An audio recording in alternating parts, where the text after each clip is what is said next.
kamu munafik. Wah, dia bisa emosi. Maka kalau sudah melekat pada dirinya sebuah sifat yang buruk seperti ini, berarti perbuatannya semuanya dianggap buruk. Bahkan dalam Al-Quran Allah Subhanahu wa Ta'ala menurunkan satu surat khusus untuk membongkar isi hati orang munafik dan keburukan orang munafik. Ada yang tahu surat apa yang dimaksud? Surat Al-Munafikun. Kurang tepat. Ada yang tahu surat apa yang dimaksud? Surat Al-Baqarah. Bukan. Satu surat khusus, yaitu surat At-Taubah. Makanya sebutan surat At-Taubah itu disebut oleh Ibnu Abbas Suratul Fadhihah. Surat Al-Fadhihah. Al-Fadhihah artinya yang mempermalukan. Karena surat ini mempermalukan keadaan orang-orang munafik di zaman Nabi SAW. Yahdharul munafiquna an tunazzala alaihim suratun tunabbi'uhum. Orang-orang munafik itu ketakutan kalau Allah menurunkan tentang mereka satu surat yang isi surat itu tunabbi'uhum, menceritakan tentang kondisi yang ada dalam hati mereka. Nah, salah satu di antara poin yang menjelaskan tentang keburukan orang munafik adalah ibadahnya munafik. Wong munafik yang ngelakoni ibadah, tapi ibadah munafik ibadah yang rusak. Di antaranya adalah salat. Bapak Ibu bisa lihat di surat An-Nisa ayat 142. Allah Subhanahu wa Ta'ala mengatakan, Innal munafiqina yukhadi'una Allah wa huwa khadi'uhum. Sesungguhnya orang munafik itu menipu Allah dan Allah membalas tipuan mereka. Dan ini sifat yang paling utama yang ada pada orang munafik, suka menipu. Menipu itu bagaimana, Pak? Menyampaikan data yang palsu di depan umum agar orang memberikan penilaian yang berbeda dengan aslinya. Dan besok di akhir zaman, fenomena kemunafikan ini makin banyak. Bahkan Nabi SAW pernah menyebutkan dalam sebuah hadis yang sahih, La ya'tiyanna 'alan nasi sanawatun khadda'at. Sungguh akan datang di tengah umat manusia tahun-tahun penuh dengan penipuan. Yukadzabu fiha as-sadiq, wa yusaddaqu fiha al-kadhib, wa yu'tamanu fiha al-kha'in, wa yukhawwanu fiha al-amin. Bagaimana tahun-tahun penuh penipuan ini? Kata Nabi SAW, orang yang jujur dianggap pendusta, pendusta dianggap jujur, orang yang amanah disebut pengkhianat, orang pengkhianat diberi amanat. Kira-kira Bapak Ibu sudah merasakan zaman seperti ini belum? Sangat sudah. Indikatornya apa, Mas? Kelihatan dari apa? Baik. Jadi sampai disebut Nabi SAW, sanawatun khadda'at, tahun penuh penipuan. Penuh penipuan, kenapa penuh penipuan? Karena keadaan manusia dibalik. Pendusta dianggap jujur, orang yang jujur dianggap pendusta. Pengkhianat diberi amanat. Orang yang amanat dianggap pengkhianat. Baik dalam urusan dunia, termasuk juga dalam urusan agama. Makanya kalau sampai ada orang yang bicara ngawur, bohong, dipercaya, dan itu tampak di depan umum, nggak ada rasa malu, berarti ini bagian dari tanda seperti yang tadi disampaikan Nabi SAW. Kita kadang juga heran ya, orang yang bohong terang-terangan, itu ada yang jadi pengikutnya, Pak. Ya, inna maqali maqali, Masya Allah ya. Yang katanya disebut sebagai bahasa semut, atau disebut sebagai bahasa cacing, bahasa malaikat, dia ngaku bisa bahasa orang yang mati, bisa ngumpul dengan orang. Kayak gitu pengikutnya banyak gak, Pak? Banyak itu, Pak. Masya Allah. Makanya sampai ada ulama yang mengatakan, ada orang yang andaikan dia masuk rumah sakit jiwa itu lebih baik daripada ketika dia jadi orang waras. Karena ketika dia bicaranya lebih parah daripada orang gila. Karena kemudian dia divonis sebagai orang gila kan selesai ya. Mungkin orang yang sehat akalnya tidak akan berurusan dengan dia. Tapi ketika dia masih dianggap punya akal sehat, kemudian ngomongnya ngawur dan punya pengikut, ini keadaan orang gila. Baik, Selanjutnya, orang munafik disebut oleh Allah yukhadi'unallah wa huwa khadi'uhum. Mereka itu menipu Allah dan Allah membalas tipuan mereka. Allah membalas tipuan hambanya menunjukkan bahwasanya Dia Maha Kuasa, tahu bagaimana kondisi hambanya lahir batin. Terus bagaimana sifat orang munafik yang suka menipu Allah ini? Wa idza qamu ilas salati qamu kusala yura'una an-nasa wa la yadhkuruna Allah illa qalila. Kalau mereka mengerjakan salat, qamu kusala, sukanya malas-malasan. Yura'una an-nas, dan dia suka riya. Wa la yadhkuruna Allah illa qalila, dan mereka tidak mengingat Allah kecuali sedikit. Sehingga dalam ayat ini menegaskan wong munafik itu mengerjakan salat. Cuman kalau salat dia malas-malesan, nggak semangat. Dan itu pun khusyuknya sangat rendah. Sehingga sampai disebut oleh Allah, wala yadhkurunallaha illa qalila, mereka tidak menyebut nama Allah, tidak mengingat Allah kecuali sedikit. Kemudian juga disebutkan dalam ayat yang lain di surat At-Taubah ayat 54.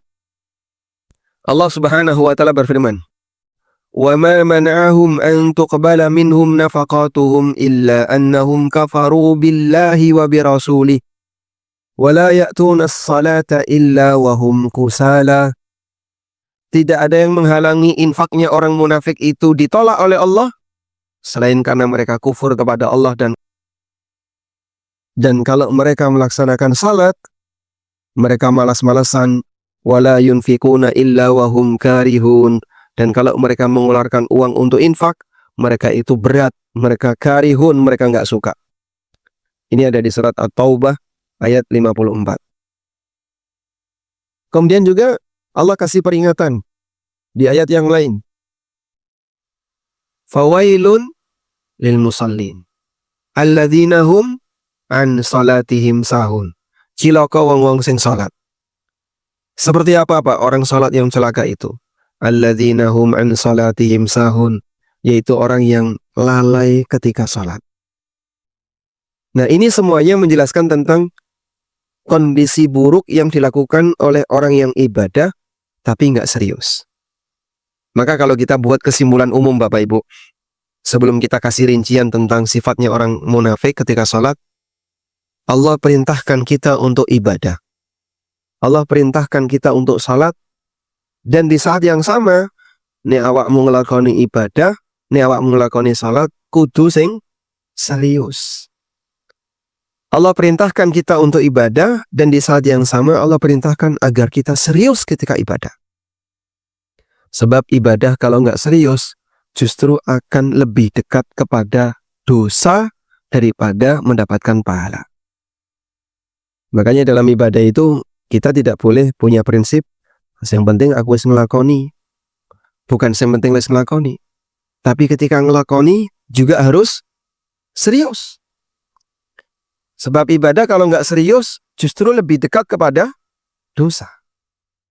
Sebentar lagi kita mau ketemu bulan Ramadan. Ada nggak Pak orang yang ketika puasa Ramadan nggak serius? Ada Pak? Nabi SAW sampai mengatakan, Rubba sa'imin hadduhu min siyamihi alju wal atas. Kata wong sing poso, banyak sekali orang yang puasa, dia tidak mendapatkan apapun kecuali lapar. Nah niku ganjarane teng pundi Pak? Ilang. Kok iso ganjarane ilang? Nah, nglakoni poso tapi tidak serius. Bahkan Nabi SAW ngasih ancaman dalam sebuah doa yang mungkin Bapak Ibu sudah sering mendengarnya. Pada waktu Nabi SAW turun dari mimbar, kemudian Jibril berdoa di dekat beliau, lalu diaminkan oleh Rasulullah SAW, amin, amin, amin. Amin 3 kali. Sahabat merasa heran, kok Nabi SAW amin, padahal beliau tidak membaca doa apapun. Lalu Nabi SAW memberitahu, Jibril berdoa di sampingku dengan 3 doa. Salah satunya apa? Raghma anfu man dakhala alaihi Ramadan tsumman salakha minhu walam yughfar lahu. Cilaka menungso sing ketemu bulan Ramadan sampai Ramadan rampung dosane durung diampuni. ketemu bulan Ramadan sampai Ramadan selesai, dosanya belum diampuni. Kenapa itu, Pak? Kudune kan bulan Ramadan itu bisa menjadi penghapus dosa. Di antara amal yang bisa jadi kafarah adalah puasa Ramadan. Nabi SAW pernah mengatakan, as-salawatul khams, wal jum'ah ilal jum'ah, wa Ramadan ila Ramadana, mukaffiratun lima bainahun. Antaranya salat 5 waktu, antaranya Jumatan ke Jumatan berikutnya, Ramadan ke Ramadan berikutnya, bisa jadi kafarah untuk dosa-dosa yang dilakukan oleh hamba. Tapi ada orang yang ketika bulan Ramadan, rampung Ramadan, dosane tambah. Berarti yang salah sinten, Pak? Karena orang ini ketika puasa tidak berkualitas. Bagaimana ketika puasa tidak berkualitas? Dia berpuasa, tapi sing penting hanya menahan. Sing penting ramangan, sing penting ramadang, ngombe. Kalau hanya seperti ini, tidak ada bedanya antara muslim dengan non-muslim. Non-muslim poso mboten, Pak? Yang bertapa itu, Pak, mereka berpuasa lebih lama daripada kita. Sehingga kadang nggak makan selama 3 hari. Kadang tidak minum selama sekian hari. Mereka bertapa. Makanya yang lebih penting di sini bukan yang penting aku ngelakoni ibadah, tapi yang perlu dipikirkan adalah ibadahmu itu serius atau tidak. Karena orang kalau ibadah tidak serius, justru bisa jadi nambahi dosa. Baik. Nah, dalam sebuah hadis Nabi SAW juga pernah memperingatkan tentang sholatnya orang munafik. Nabi SAW pernah bersabda, tilka salatul munafik, tilka salatul munafik. Kaya ngono loh salate wong munafik. Kaya ngono salate wong munafik. Diulangi 3 kali. Tilka salatul munafik, tilka salatul munafik. Kaya ngono salate wong munafik. Deloken kaya ngono salate wong munafik. Ya jelisu yarkubu syamsa. Lunggah-lungguh karo nyawang matahari. Duduk-duduk nyantai-nyantai sambil melihat jam. Itu zaman sekarang ya. Engko sik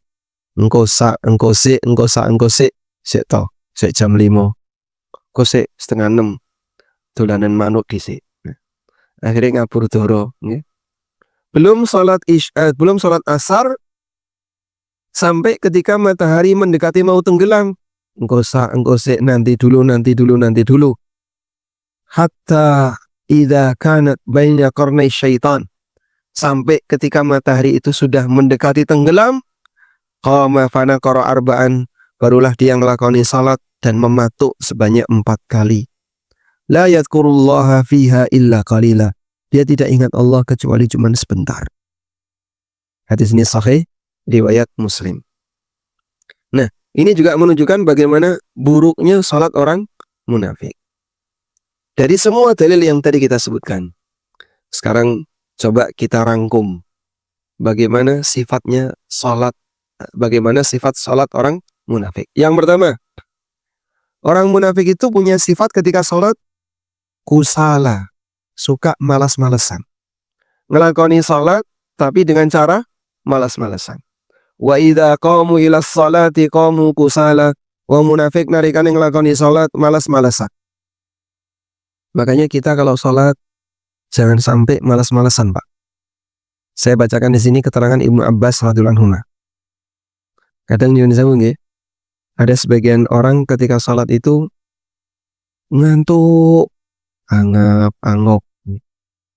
Sehingga ketika dia salat, begitu takbiratul ihram, mikir kapan salam.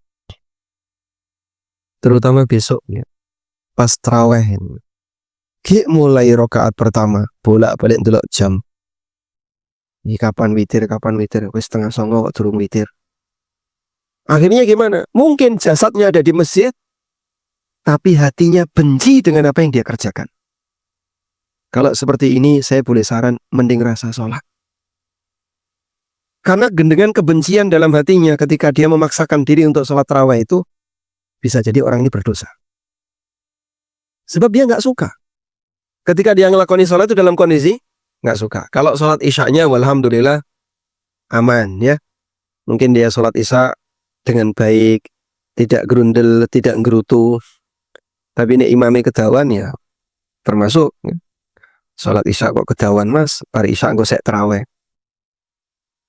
Saya pernah coba ya sholat isya membaca 2 surat yang panjang, An-Nazi'at dan Abasa.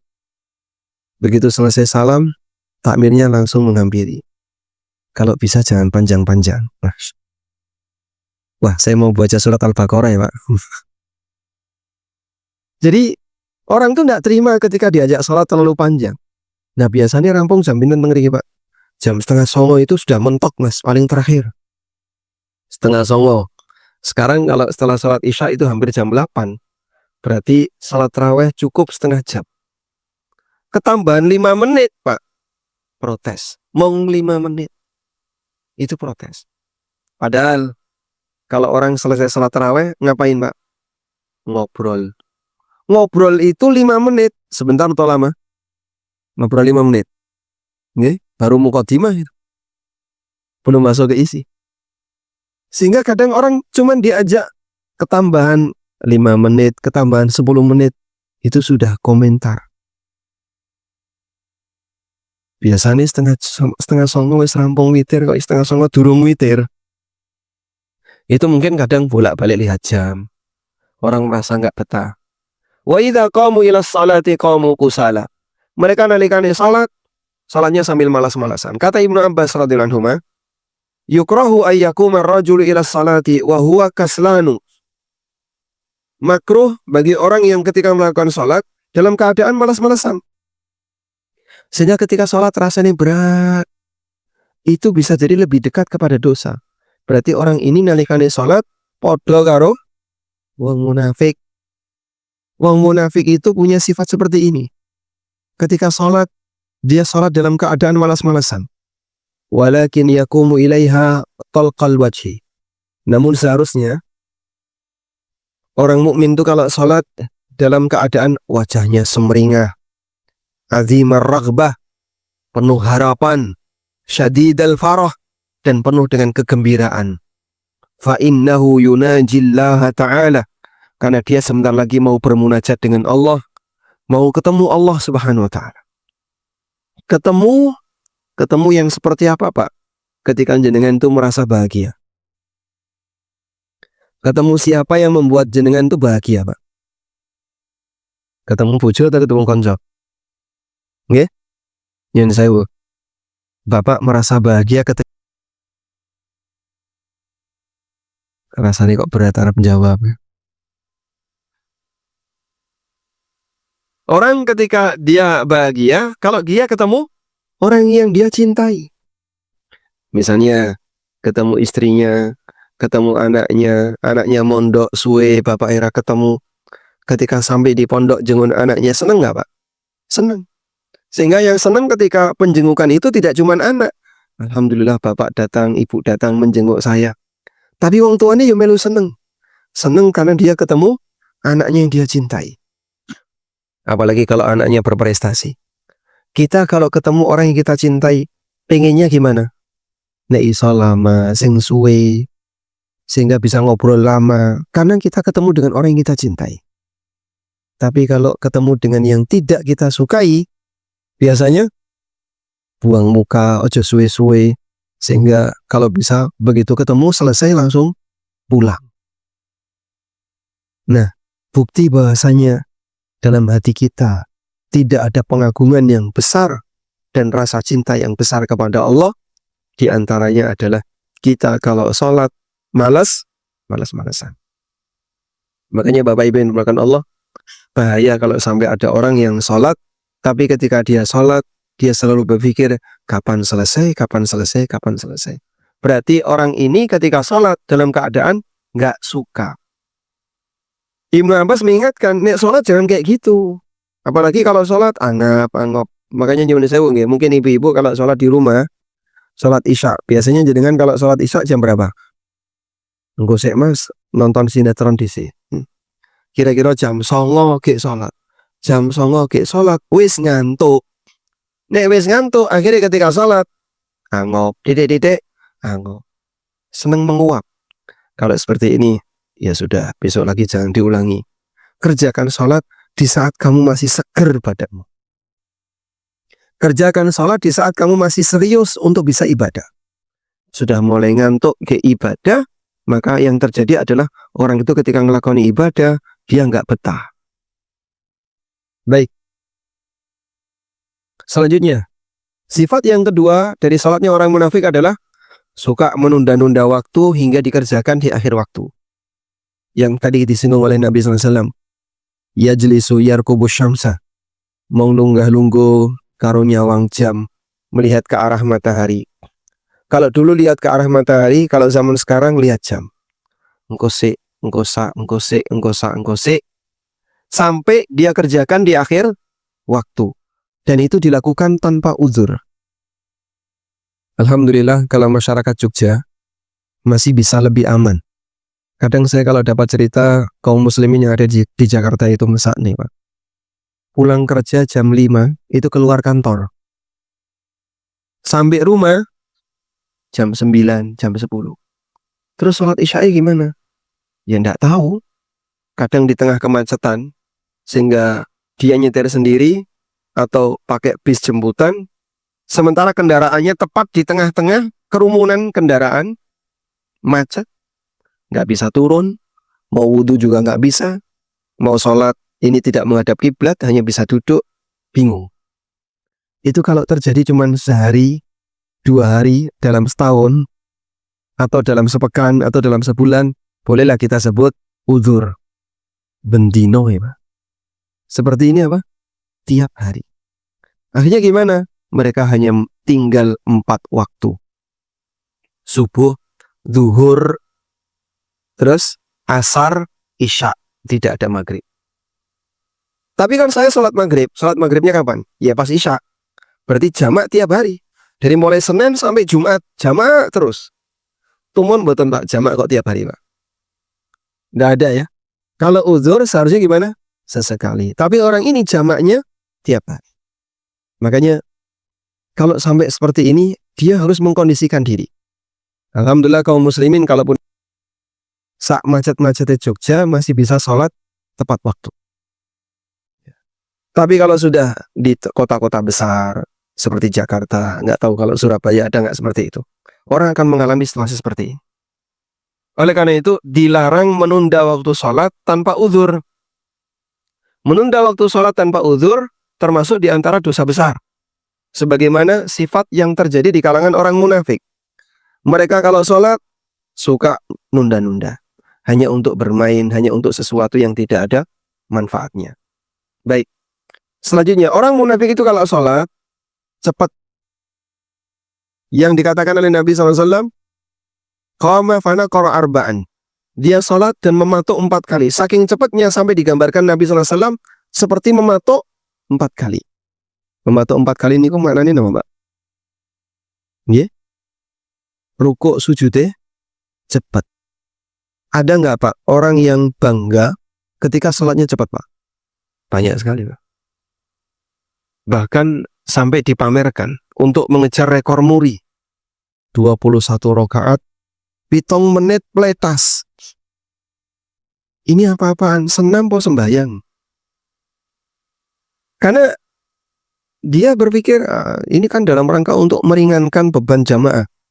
Berarti sholat itu selama ini kau jadikan sebagai beban. Nek kayak gitu, sudahlah nggak usah mengejar kuantitas. Yang penting berkualitas. Sebab amal itu bukan yang penting jumlahnya, tapi yang penting apa? Kualitasnya.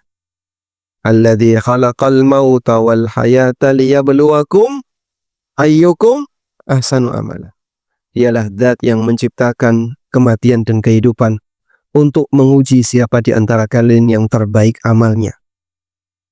Sehingga kalau sholat 11 rakaat tapi khusyuk, tumaknina, daripada 21 rakaat tapi rabetah, akhirnya cepat ketika mengerjakannya. Menurut jenengan lebih baik yang mana?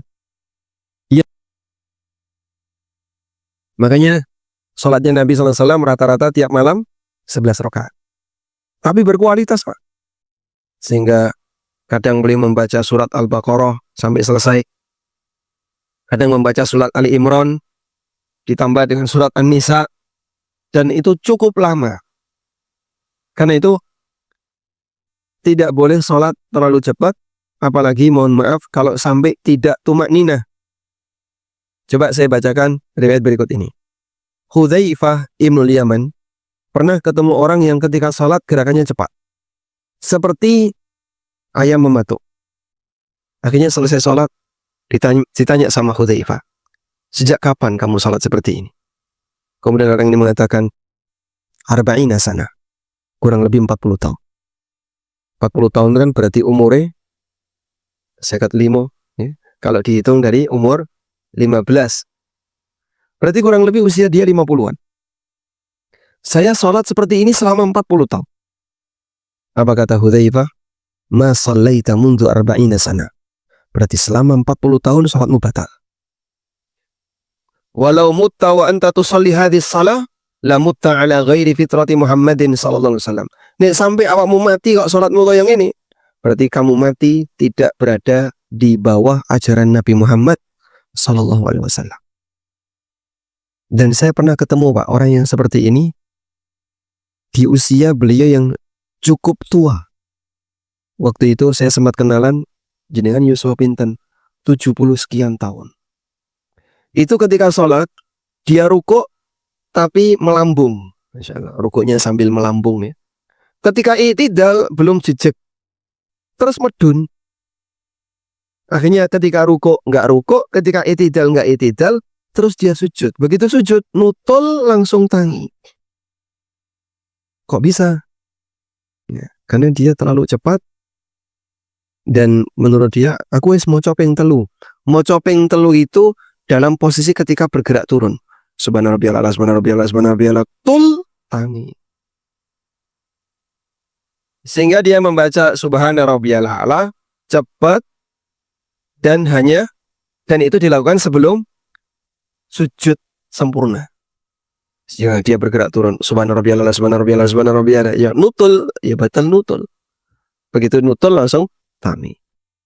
Saya sampaikan, Simba nek jenengan salat kados ngeten batal ya. Alhamdulillah orangnya nggak nyamplok Pak. Orangnya nggak mukul ya. Ya mungkin karena gerakan beliau sudah sangat lambat, beliau sudah sepuh. Sehingga saya terus terang saja, ini kasihan, sudah usia segitu tapi sholatnya tidak serius. Dan mohon maaf, banyak yang saya jumpai sholat nggak serius itu justru ada pada orang yang sudah tua. Ini sudah mendekati ajal, senenganin di si imam. Jenengan dong di si imam salat nopo.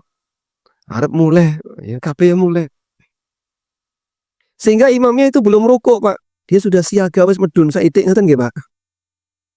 Ada ya kayak gitu, Pak. Imamnya itu belum rukuk. Misalnya membaca juz amma kan makmumnya nggih hafal. Ya, ara'aital ladzi yukadzibu biddin. Sampai akhir wayamnaunal ma, belum selesai wayamnaunal maun baru baca wayamnaunal, tangannya wis didunke Pak. Nah. Loh kok Pak tangan wis meduni kenapa Pak? Kan sedekap harusnya kan? Tapi tangannya sudah dilepas. Kenapa tangannya sudah dilepas? Aku ngerti Mas, iki pasti harap rukuk. Kabeh yang ngerti Pak, harap rukuk. Kenapa kita harus siaga? Karena dia nggak betah. Apapun itu tidak mungkin dia salam sebelum imam. Makanya orang yang mendahului imam, hukumannya apa? Kepalanya bisa jadi diubah jadi keledai. Kenapa yang dipilih keledai, Pak? Kok nggak gajah begitu? Karena keledai itu lambang kebodohan. Sehingga orang ini diberi hukuman sebagaimana layaknya keledai, sebab orang ini bodoh. Bodohnya pripun? Di si imam itu nggak bakalan mungkin nanti salam sebelum imam. Ditambah lagi selesai sholat dia masih dzikir. Makanya tolong ya Bapak Ibu kalau sholat yang sabar, terutama jadi makmum. Makmum sing sabar tidak akan bergerak sebelum imam selesai baca bar. Makanya misalnya kalau ada kegiatan baris berbaris, ya. Hadap kanan, nan. Sudah hadap kanan belum? Belum. Tunggu apa? Gerak. Itu baru hadap kanan. Loh iso kok ya? Begitu sholat, raiso Pak. Saya itu pernah ketemu polisi Pak. Terus dia cerita, saya dapat hidayah itu dari cerita seperti ini. Oh kayak ngono. Dia polisi, biasa Pak yang namanya baris hadap kanan. Sudah hadap kanan belum? Belum. Nunggu gerak baru hadap kanan. Ini aku sholat, baru Allah sudah bergerak. Oh, berarti sholatku salah. Wong saya baris berbaris saja bisa kok. Masa sholat raiso? Dari situ dia ngerti. Oh, berarti sing benar seperti itu. Setelah itu dia ngaji, Pak. Alhamdulillah. Hidayah datang hanya dari satu kalimat. Yang Allah kasih hidayah kepada dia. Dia kemudian sadar, berarti selama ini sholat saya salah. Dia selesai salah itu makmum. Padahal kalau dia melakukan gerakan ketika baris, dia tahu bagaimana cara bergerak yang benar. Berarti seperti ini makmum yang tidak sabar. Makanya jangan bergerak cepat, dan termasuk kalau jadi imam tunggu dulu. Jadi makmum tunggu dulu sampai imam selesai membaca akbar, baru kemudian makmum bergerak. Selanjutnya, sholatnya orang munafik itu sangat tidak khusyuk.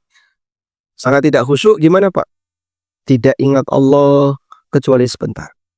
Nah ini mungkin yang paling sering terjadi pada diri kita. Sehingga ketika kita sholat, pikirannya Masya Allah, mumbul tekan dindi. Awake mungkin di masjid, badan mungkin di masjid, tapi hati di dapur. Hatinya sudah sampai pasar, hatinya sudah sampai mana. Bahkan ketika dia sedang sholat, dia menyusun kegiatan. Masya Allah. Bareng ini apa ya? Bar sholat, Arab ini. Iya Pak, jenengan gengoten Pak. Sama berarti Pak. Sehingga di tengah kita sholat, tapi kita menyusun kegiatan. Sampai itu sesibuk apa? Nyatanya begitu selesai sholat, ngelekar. Sehingga seolah-olah kita ini jadi orang yang demikian sibuk ketika sedang sholat. Begitu selesai sholat, malah kelekaran. Sebab dia diganggu setan, dikasih eling, kok bareng ini kau yang ini yo, bareng ini. Akhirnya dia ingin agar sholatnya cepat selesai. Tidak mengingat Allah kecuali sebentar. Makanya Bapak Ibu, kalau mau sholat, menjelang sholat, segala urusan yang kira-kira ganggu pikiran, selesaikan. Mateni kompor, mau ke toilet, terus apa lagi? Makan dulu kalau apa? Lapar. Ada orang yang menyapa tadi kayaknya ada paket datang. Wah, engko nek ra wong ning omah, mulai dhisik. Terima dulu barangnya. Selesai baru berangkat ke masjid. Biar pikiran bisa fokus. Sampai Nabi SAW pernah mengatakan, la salata bihadratit ta'am wala huwa yudafi'ul akhbathan. Batal salatnya orang kalau dia salat sambil menahan keinginan untuk buang air atau menahan ngeleh, menahan lapar karena pingin makan. Itu sampai salatnya batal. Selanjutnya, orang munafik itu kalau salat melalaikan gerakan rukun maupun wajib salat. Yang disebut oleh Allah, fawailun lil musallin alladzina hum an salatihim sahun. Cilaka wong sing salat nalikane salat dia lalai. Sehingga ketika dia salat, dia tidak memperhatikan rukunnya. Kadang belum rukuk, dia sudah bangkit.